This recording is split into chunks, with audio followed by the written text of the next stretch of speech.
Hey, good morning. It's Ken Walls. Welcome to the Breakthrough Walls show. I have an unbelievably the dude is just cool, man. I don't know how else to say it. I have Vick Tipnes on here today. Vick, I'd like to welcome you to the show, man. Thanks for coming on. Thanks for having me, bro. Dude, you already know I'm a huge fan of the content that you put out. Like, you put out some amazing stuff and talk about, you talk a lot about this very thing, the stuff that I talk about on this show. And that's, how to break through, how to freaking stop being stuck in life and have a breakthrough. And so that's what this show is all about. So you're the epitome of this. Thank you, man. I appreciate that. Yeah, dude. So let's kind of start. I like to kind of start out to, have my audience get to know you, like, where you were born and raised. I see Bobby Awad on here. Hey, Bobby. So, like, where did it all begin for you? Not to take up too much time with my upbringing, but I think I was born in England, moved here when I was about 6 years old, and my dad was an entrepreneur, and he actually bought a motel in Tallahassee, Florida, of all places. So it was quite a culture shock going from England to the U.S. And then but it was a unique but very unusual upbringing because I grew up in a motel. Essentially, we had an apartment in the back, and it was on a very busy road. And wow!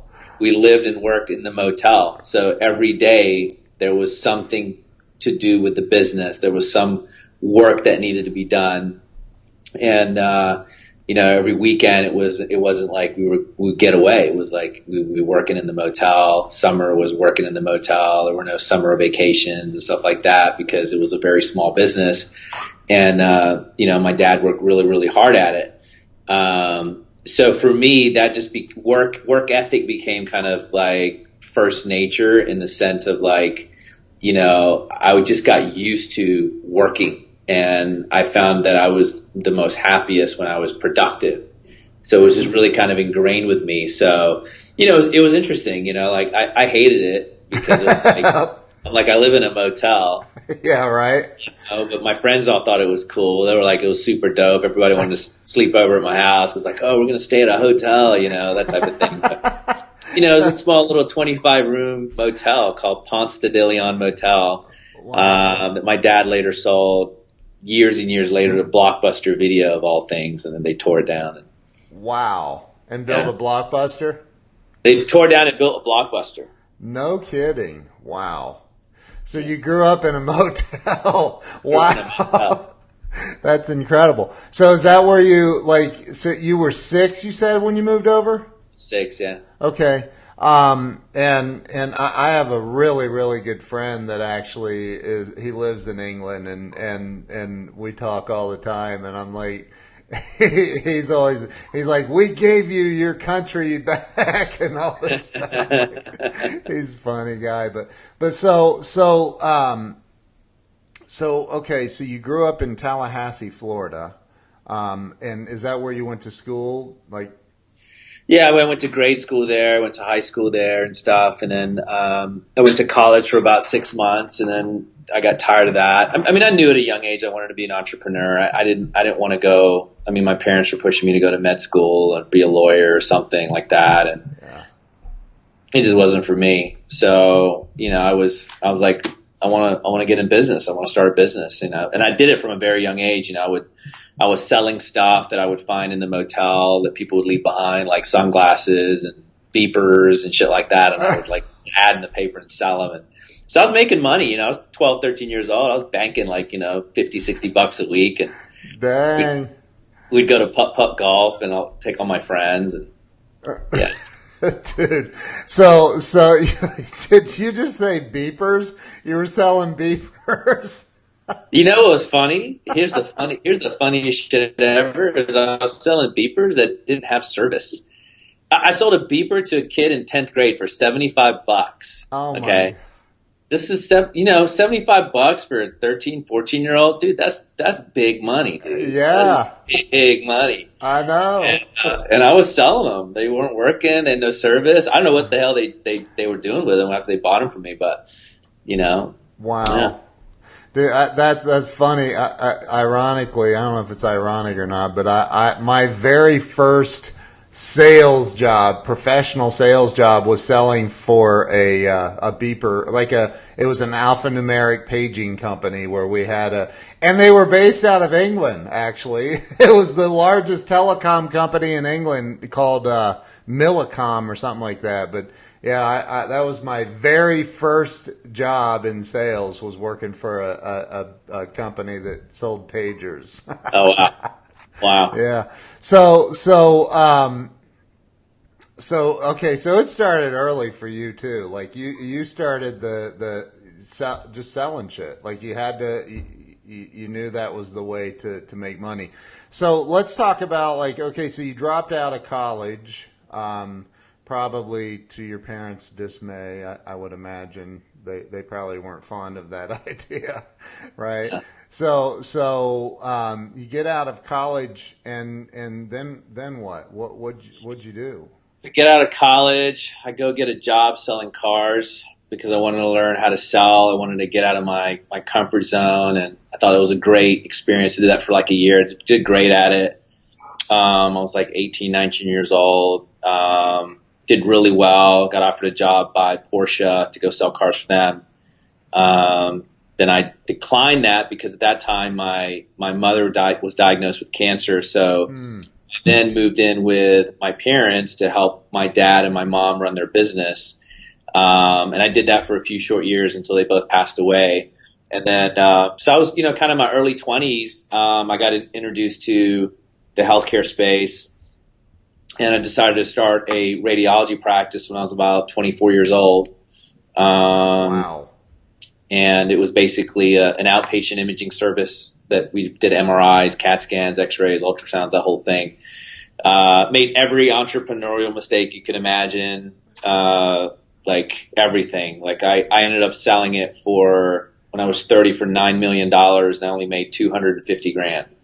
Oh my God! What? Isn't that crazy? What? I had to do a lot of therapy to be able to tell you that. With like just that. Dude, wait a minute! You sold it for $9 million and only made $250,000? Oh my God! What the heck? Isn't that crazy? That's insane. I was, you get into this. Not Warren Buffett. Bill Gates has this saying. He says, success can sometimes blind you, I'm kind of ad-libbing a little bit, but yeah, success can sometimes blind you into thinking you're untouchable. Yeah. Or you can do no wrong. Yeah. And I was in that boat. I was doing things. I was 26 years old. Imagine 26 years old. I had $4.5 million in personal guarantees on equipment. God. I mean, at 26? I was just signing it away. Like, oh, you want me to PG that? Okay, here you go. Another PG. Here you go. I was just PGing away, dude. And, oh my God. I was just like, I felt I was untouchable, and I was selling equity. I was like, oh, I'll raise more money, and I'll do this, and I'll do that. And wow. I mean, I just did the stupidest shit ever. And, I ended up creating so much debt. I had investors that had no experience in the business and wasn't wise in my choosing in terms of bringing them on board and stuff like that. Yeah.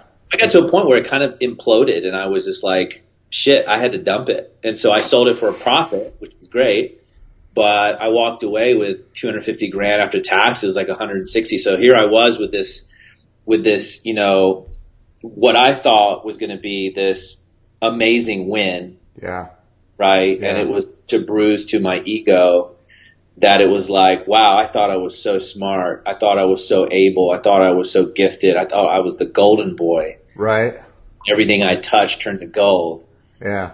And then I find myself in the situation where it's like I sold this company for $9 million and now I need a job.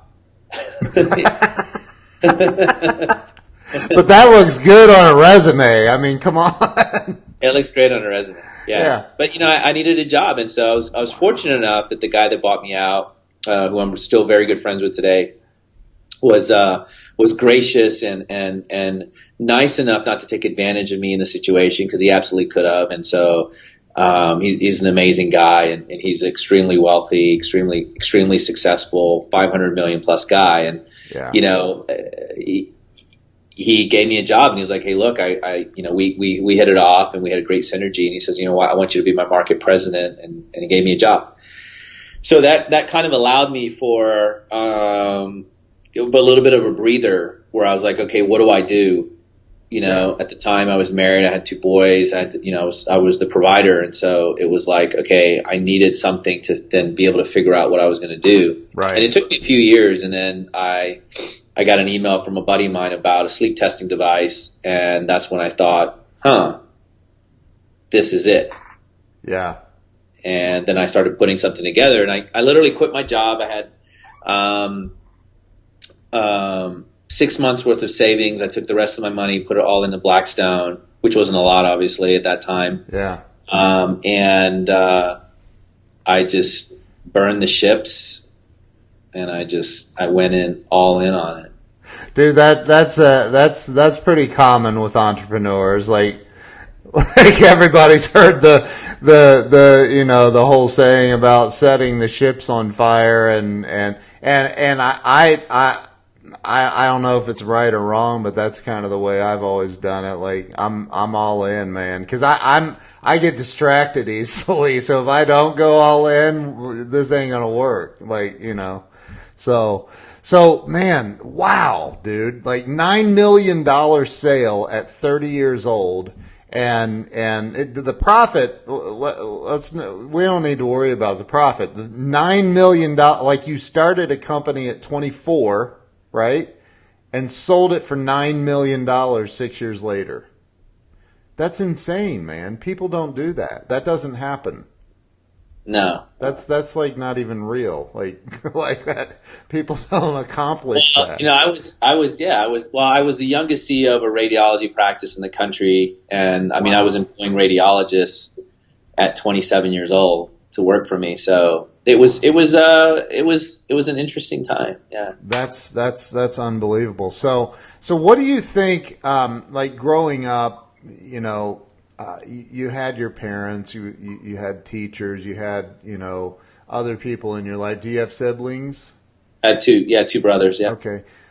So what do you feel like? I know that there's almost always some sort of a person or an event, that kind of, I don't know if the word is dictates, but pushes us in the direction of what we become as adults.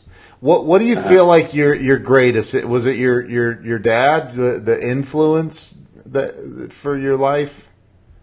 I think it was a couple people. I never really had a mentor, which was kind of interesting. I was always looking for a mentor. Yeah.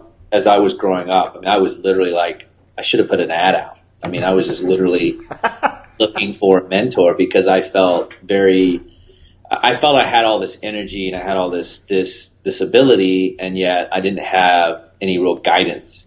My dad was more of a silent type. He was more just kind of look at what I do, Yeah. Type of guy. Very simple guy. And when I was a junior in high school, I kept getting in trouble in high school and for just being a bad kid. So my parents shipped me away because I just kept getting in trouble. So I went to go live with my uncle near a little town near Orlando. Uh-huh. And there was a friend of his that kind of took me under his wing, and he really kind of validated me and was really kind of like, hey, look, you're not a bad kid. You just kind of misunderstood. Nobody really understood me, and he really kind of helped validate for myself that, that I was a good person and that I had abilities that I could utilize later on in life. And so I was fortunate to, throughout kind of my young adulthood, meet people. There were fleeting moments. They weren't like big relationships that I had that were really like impactful over the long haul, but they were fleeting relationships that I had along the time that really kind of helped me to kind of formulate who I was and where I wanted to go with it. Right. And I've been fortunate enough to have, those moments with people, but but I never had this like mentor that was like, oh, this is my guy. And I never had that. Yeah. Yeah. You kind of had to figure it out on your own. And I mean, again, I could be wrong, but I think that the smartest and greatest entrepreneurs you just are kind of forced through pain of bad decisions, right? On how to figure it out, man. Because that's that. My book I wrote. It's Walls of Wisdom: Turning Pain into Profit. Like, you get punched in the face enough, like eventually you learn how to fight back and dig your way out of it. Exactly. So you ended up starting Blackstone, and I know that's what you're the CEO of Blackstone now, and so that's been around for how long now? A little over 5 years. Wow, and I think you're doing pretty well with Blackstone. We're doing good, from what I can tell. Yeah. So what do you see feel? All my stats? You see all my stats? Like, see all that? You see that whole wall? Yeah, I don't know what all that means, but it looks impressive as hell. Yeah, keep a close eye on everything. That good. That's good, man. That's important. So what do you think? I mean, I know that you help a lot of entrepreneurs. You help a lot of people. I know that. About you, and what do you think the number one thing is, biggest mistake that maybe you've made that you see, or that you see other people making, that really want to bust out and really make something out of their life? What's the number one thing that you would say, yeah, this is the thing that people do that's got them all stuck? I think a lot of people dwell on the past a lot. I think people are stuck in the past. I mean, I could have been like, hey, you know what? I'm a failure. I sold this business. How the hell do you sell it for $9 million and walk away with $250,000? Like, who the hell does that? I mean, I could have sunk into this depression of like, oh my God, my life is over. I missed my window. I got to do it all over again. And dude, I might be depressed the rest of the day for you. I'm just kidding. But it's true. It's I could have gone that route, and I do see a lot of people go that route. They go into this kind of, I'm going to dwell on the past and I'm going to get fixated on it. And I think that people invalidate themselves a lot. They really do. I don't think that they give themselves enough credit in terms of their power and their ability. Do I think that everybody's built to be an entrepreneur? No, I don't. I do not think that. I don't think everybody can be an entrepreneur. However, I think that people dwell on the past a lot, and they're stuck in it. They're living in it. And everything's the past. It's not this create on the future and where am I going to go? And like I said, I had a choice just like everybody else. I could have went down that road. I could have been like, oh, it's over, the past, da-da-da-da-da-da, right? Yeah. I could have done that. But instead I was like, you know what? I'm going to give it another shot. I'm going to try again, right? Yeah. And I think that a lot of people fail at that moment right there. They're like, I'm not willing to give it another shot. I'm not willing to put myself out there. What if people think I'm a failure? What are people going to say about me? What are they going to say? What's my spouse going to say? Do I have support? Do I not have support? And you get like buried under that mold of stuff. Yeah. you know, and I think people in the wrong environment doesn't help. And so I think you got to literally make sure that you've created the right environment around you. I mean, dude, I got rid of a lot of people. I shed a lot of people out of my life because I was just like, you guys are fucking losers, and I'm not going to get anywhere being Right. around you. I'm not. Yeah. Dude, there's very few people that are actually creative enough and smart enough to actually see what you can be capable of, and there's only a few amount of people that are actually going to be happy about your level of success. Yep. That's the truth. I agree. So if you're around a bunch of people that you're like, hey, you know what? I can't tell them that I just did blah or I just made this much amount of money because you think they're going to get jealous. You got to get new friends. So I think it's a combination of all that stuff that really kind of creates this environment, and it's conducive to failure. So you got to kind of get out of that. Man, that might be the most important piece of advice anybody's ever given on my show. Like, and I've said that many times, like, God, be careful who you have around you because they will bring you down. And they're sneaky. Like they may even like tell you, they may look you in the eye every day and say, I love you, but they're secretly behind your back trying to bring you down to what they feel about themselves. And it's important. It's very important. I agree with that. So you living in the past is the biggest thing that you see people doing. If I know, and I get a lot of calls myself from people that want some guidance or they want some help or and they say I can't I can't even pay the electric bill, it's getting shut off tomorrow, and my can't feed my kids, and what do I do? And what would you say to somebody like that? That's just, I mean, you know what I'm talking about. Somebody that's just stuck, man, and they don't have two nickels to rub together and they can't figure it out. What would you say to them? I mean, you can either go with the excuses or stop bitching. Right. I mean, dude, I had no money, dude. I had $78 to my name. I didn't even have a bed frame. I had a mattress on the floor. Yeah. Okay, I didn't have nightstands. I had little to no furniture. I had no money. All my credit cards were maxed out. I had nothing. Right. Zero, dude. I couldn't get a credit card for $500. Right. And So, you figured it out. What did you do? What was it that made it? Because look, you don't get to having $78 by feeling really good about yourself. Like, right? So what was it that made you go like freaking, okay, I got this?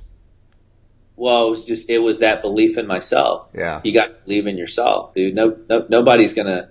There's no quote on Instagram or Facebook or no friend that's gonna tell you or convince you to believe in yourself. That shit ain't gonna happen. And if you're looking for that, good luck.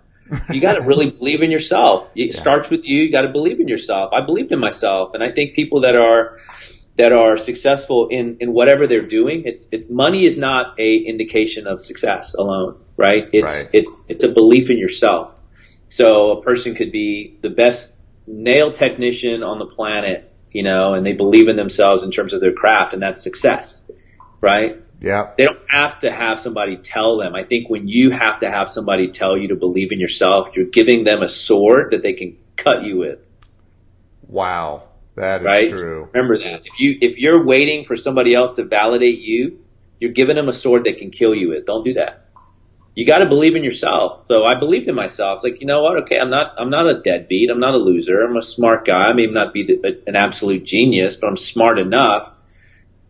I'm smart enough, and I'm like, I recognize my good qualities and my bad qualities. And the good qualities that I recognize for myself when I do an inventory of myself is I'm a persistent son of a bitch. I'm just persistent. Right. I will not stop. Like you cut my arms off, you cut my legs off, I'll still be fucking hopping along. Right. I'm just not going to quit. I just won't do that. I won't do that. Not quit. So I think a lot of people quit too soon. They quit very early. Like the first sign of trouble, boom, I'm out. Yep. Oh, that happened, boom, I'm out. Yep. Oh, that business partner left me, boom, I'm out. Oh, we're running out of money, ooh, boom, let me go look for a job. I heard you told a story about that and I'm trying to remember which video it was. that you put out that you talk about, like we were out of money. I think you even mentioned payroll or something was like, Yeah. and you were, what was the story? I don't remember exactly what you said. I remember I got a call from my business partner about 4 years ago, and in the we had school. You were standing at the school. yeah, and he was just like, "Hey, we're out of money, and the investor's out, and we have $2,500 in the bank, and got payroll this week, 20 grand." And he was kind of like, and I was like, "Well, don't you have money?" He was like, "I have my money tied up," and I'm like, "Okay." And he was like, "Well, it looks like we're out of business." He said that. What? It looks like we're out of business. We have to close it up. What'd you say? Like the fuck we are. I know. What do you mean we're going to close it up? Right. What am I going to go do? Cut grass for like? What am I going to do? Like, right. What are you like? Just a moron? I'm like, what am I going to do? I'm going to go cut grass for a living? Vick's car wash, grass cut right. service, or like what? Oh my God. That's so it was an interesting point in my life because it was like literally a decision. I was like, you know what? No, I'm going to make this go right. Right. To turn this into a win, and I did. Right. And how sell? You know what? I had to call some friends that week to make payroll, which I did. Yeah. I was about 4 to 6 months away from breaking even based on certain contracts that I had and were landing. So I needed about another $250,000 to get me through the next 6 months. So I literally was in action mode, and I was on the phone, and I raised $250,000 in about 2 weeks. Wow. And those 5 investors are still with me today. Wow. Very, very, very happy. And I had to do it, and I did it. I got the money. I got through the next 4 to 6 months. For 3 years of my life, from 2013 to 14, 15, it was every day, every week was just trying to stay in business. Right. I mean, It was talking to the vendors not to cut me off or whatever. And it was every day. I've never seen you post a picture on social media of the beach saying, "This is my office today." I'm sorry, but I see that you see those pictures, and I'm like, what? Dude, there's no way you're building a multi-million-dollar company from the beach. I don't care, unless you're selling sand. But so, like, let me ask you this though, like, how, and I know the answer to this, so it's rhetorical. But how important do you think learning how to sell is? It's probably the most important thing. Okay. It's the most important thing. Right. Because everything is a sale. Right. I mean, if you can't sell your employees, you can't sell your investors. If you can't sell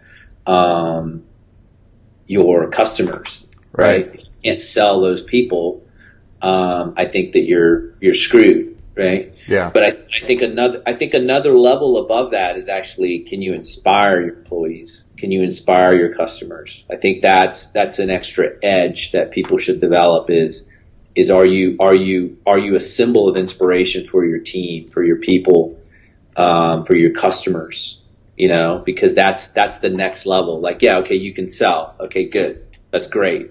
But now can you inspire? Right. That's important. When you're building a team, especially, you got to be able to inspire them. Yeah, because that's what's going to push them forward. Yeah, people want to be inspired. I mean, look at Facebook, look at Instagram, look at all the motivational. People want to be inspired. Yep. They want to be inspired on a daily basis. So, I think it's beyond. I think as an entrepreneur, it's beyond just being able to sell. Right. Good, you can sell, but what if you can't inspire? What if you can't lead? You're not going to get people to move. I mean, and look, Harvard University did a study on millennials, and do you know what the number 1, 2, and 3 things were that were important to them in a career? I have no idea. Being motivated, being trained, and following the proper leadership.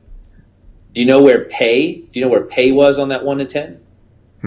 7. No kidding. Or 7. So to millennials, you have this idea. People are thinking, "Oh, it's all about the money for these millennials." No, dude. People want to be inspired. Yeah. They want to be led. They want to be trained. You know, they want to get better. And it's kind of a cool movement to see that these millennials are moving in this direction. So again, sales is great. Yes, you got to learn how to sell. If you can't sell, you're just screwed, right? But I think another level above that is can you inspire? Wow, that's powerful, man. That's incredibly powerful. Because you always I think it's kind of just that default thing. You think everybody, if I just pay them more, they'll work harder. And it's not that. No, man. People want to be inspired, dude. They want to believe in something. They want to believe in the person that they're following. They want to believe in what you're doing, your cause, your purpose, like who you are, like. Right. They want to believe in that shit. It's not just about a paycheck. Wow, dude. Wow, man. That's gold. That's gold. I'm creating a bit of a movement with something myself, and I'm trying to pinpoint exactly what you're talking about right now. So this is gold, man. This is gold. And you charge for this normally, don't you? Yeah, I do. Yeah, I know. Hey, you guys are getting there's a bunch of people on here, man. They're getting some free wisdom from Vick. So, dude, what's next for you, man? I mean, and I don't want to take up your whole day, but you're such a. You've got this amazing wisdom, dude. Anybody that's not following Vick, go follow him right now on especially Facebook. That's where you post mainly, isn't it? Both Facebook, Instagram. Instagram and okay, go make sure you're following Vick. But how what's next? You've built this company, and I'm sure it's growing, but what's next for you? I mean, I got a lot of things happening. I'm going to be dropping. There's a new company that I formed called Healthcare University. It's going to be the first online healthcare sales training university. Nice. That's going to be dropping in about 2 months, awesome. maybe 3 months. It's going to be the first of its kind. It's going to be a very interactive, best in class healthcare sales training university. So wow. You've got people that are in the marketplace that are trying to get into healthcare because healthcare is considered the top notch, the echelon of sales. Yeah. And so they don't know how to break into healthcare sales. I'm going to teach them how to do that. I'm going to teach them how to make six figures in healthcare with no experience. Wow. And then I'm going to teach the people that are in healthcare how to quadruple their sales through my 17, 18 years of experience in healthcare. And, of course, look, I mean, I grew a company 325% in the last 3 years. We made the Inc. 5000. So I have that backdrop knowledge about how to help other salespeople to become uber successful. Yeah. So that's something I'm working on now. And that's going to be something that I'm really, really, really excited about. It's going to be huge. Is there a place where people can sign up to be notified when it's ready, or? There will be. There's a page being created right now. So okay. once we have that, I'm going to drop it on all the different social media platforms. I'll definitely let you know about it. But yeah. Cool. Yeah. Cool, because that would be powerful. Sounds very powerful. So yeah, so that's going to be huge, and I've got a lot of different things going on. We're now manufacturing. There's another company that I formed called BioSense. We're manufacturing our own sleep testing devices. Wow. We're going to be manufacturing those ourselves. So there's a lot of different stuff going on like that. So it's good. Wow, man, you need to be standing on a stage at least once a week and motivating the world, because dude, you get it, man. Thanks, dude. Thanks. No, I appreciate it. Unfortunately, I don't have as much time to do that right now with all the stuff but yeah, eventually I'll get there. I know it was. It's like trying to herd cats just to get you on here for a little bit, man. Yeah, I appreciate you being patient with me, man. I know I had to reschedule a couple of times, but it's all good. I've just been slammed. I get it, man. I get it. You're a busy guy, and I'm very, very grateful that you came on and did this. And I know that, my followers and people that watch the replay of this they're gonna get some stuff. So is there anything else that you'd like to share with the audience that I haven't asked you about that, like? I mean, nothing in particular. I know you'd asked me on the phone, just, what would be a good takeaway. I think that, I mean, here's one of the things I'll say about what's happening right now in social media. And I think if you're looking for a mentor, you're looking for somebody to follow, do your research. There's a lot of people on social media today that are presenting themselves as entrepreneurs, business people, selling advice, but they've never built a business, and they're selling this stuff. They don't have a company and all this kind of stuff. So I think that if you're a consumer and you're wanting to, follow and do that, make sure you do your homework and your research, that you get the right advice, because there's nothing that I hate more than I get messages all the time from people about business advice and stuff. And sometimes they'll tell me like, yeah, I spoke to blah, blah, blah, or whoever, and I got this advice about the business. I'm like, oh my God, dude, that's like the worst thing that you could tell somebody to do. And then when you find out that person has never really ran a business or done anything, it's like, okay, now you know why. So I think be a smarter consumer would be number one. Make sure you're getting the right data in terms of what you're doing, you're getting your advice from, and I would say the third thing is like, stop living in the past, because that's the number one thing that's stopping people from moving forward. Wow. You gotta, dude, you're right. There's a lot of fakes out. There's people. I saw a post yesterday, somebody asking about is having a website is it even relevant anymore? And all these people are like, no, just use Facebook. And I'm like, whoa, what? No, man, no, don't listen to that advice. That's horrible advice. It's very relevant.